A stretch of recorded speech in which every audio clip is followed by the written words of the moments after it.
अस्सलामु अलैकुम दोस्तों। क्या आपने कभी सोचा है कि अगर कोई इंसान समुद्र की गहराइयों में एक विशाल मछली के पेट के अंदर पूरी तरह अंधेरे में फंस जाए तो उसका क्या होगा? क्या उसके बचने की कोई उम्मीद हो सकती है? आज हम आपको हजरत यूनुस की वह सच्ची और चमत्कारिक कहानी सुनाएंगे जो हमें सिखाती है कि जब सारी दुनिया के दरवाजे बंद हो जाए तब भी अल्लाह की रहमत का दरवाजा कभी बंद नहीं होता।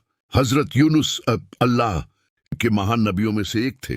उन्हें एक ऐसी कौम की तरफ भेजा गया था जो अल्लाह की इबादत छोड़ चुकी थी और बुराइयों में डूबी हुई थी। यूनुस अगन ने वर्षों तक अपनी कौम को समझाया, उन्हें अल्लाह का संदेश पहुंचाया, लेकिन अधिकांश लोग उनकी बात मानने को तैयार नहीं हुए। बार बार समझाने के बावजूद जब लोगों ने उनकी बात नहीं मानी तो हजरत यूनुस बहुत दुखी और नाराज हो गए। उन्होंने सोचा कि अब इस कौम पर अल्लाह का अज़ाब आएगा। इसी भावना में वे अपनी बस्ती छोड़कर समुद्र की ओर निकल पड़े। समुद्र के किनारे पहुंचकर वे एक जहाज पर सवार हो गए। जहाज समुद्र के बीच पहुंचा ही था कि अचानक भयानक तूफान आ गया। तेज हवाएं चलने लगीं, ऊंची ऊंची लहरें उठने लगीं और जहाज डूबने के करीब पहुंच गया। जहाज को बचाने के लिए यात्रियों ने फैसला किया कि किसी एक व्यक्ति को समुद्र में फेंकना होगा। इसके लिए चिट्ठियां डाली गईं। अल्लाह की हिकमत से 3 बार हजरत यूनुस का नाम निकला। हजरत यूनुस समझ गए कि यह अल्लाह की तरफ से एक इशारा है। उन्होंने खुद को समुद्र में डाल दिया। चारों तरफ गहरा अंधेरा और विशाल लहरें थीं। ऐसा लग रहा था कि अब बचने का कोई रास्ता नहीं है। लेकिन उसी समय अल्लाह के हुक्म से एक बहुत बड़ी मछली आई और उसने हजरत यूनुस रेस को निगल लिया। यह कोई साधारण घटना नहीं थी। अल्लाह ने उस मछली को आदेश दिया था कि वह यूनुस अड्डे को नुकसान न पहुंचाए। अब हजरत यूनुस 3 अंधेरों में थे।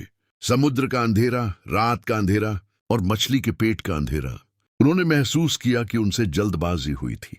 उन्होंने अल्लाह की तरफ रुजू किया और दिल से तौबा की। फिर उन्होंने वह मशहूर दुआ पढ़ी जिसे आज भी मुसलमान मुश्किल समय में पढ़ते हैं। ला इलाहा इल्ला अंता सुभान का इन्नी कुंतु मिनज जालिमीन। तेरे सिवा कोई इबादत के लायक नहीं, तू पाक है। निस्संदेह मैं ही गलती करने वालों में से था।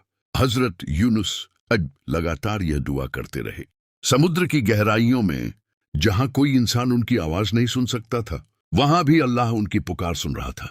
कुरान हमें बताता है कि अगर यूनुस अल्लाह की तस्बीह करने वालों में से न होते तो वे कयामत तक मछली के पेट में रहते। लेकिन अल्लाह की रहमत जोश में आई। अल्लाह ने मछली को हुक्म दिया कि वह यूनुस को किनारे पर उगल दे। मछली समुद्र के किनारे आई और उसने हजरत यूनुस को सुरक्षित बाहर निकाल दिया। जब वे बाहर आए तो उनका शरीर बहुत कमजोर हो चुका था। वे बीमार और थके हुए थे। तब अल्लाह ने उनकी मदद के लिए एक कद्दू का पौधा उगा दिया। उसकी छाया ने उन्हें धूप से बचाया और वे धीरे धीरे स्वस्थ हो गए। इसके बाद अल्लाह ने उन्हें दोबारा उनकी कौम की ओर भेजा। इस बार उनकी कौम ने ईमान स्वीकार कर लिया और अल्लाह के रास्ते पर चलने लगी। दोस्तों, इस कहानी में हमारे लिए बहुत बड़ा सबक है। जब इंसान मुसीबत में फंस जाए, जब हर तरफ अंधेरा दिखाई दे, जब कोई मददगार न मिले, तब भी उसे अल्लाह से उम्मीद नहीं छोड़नी चाहिए।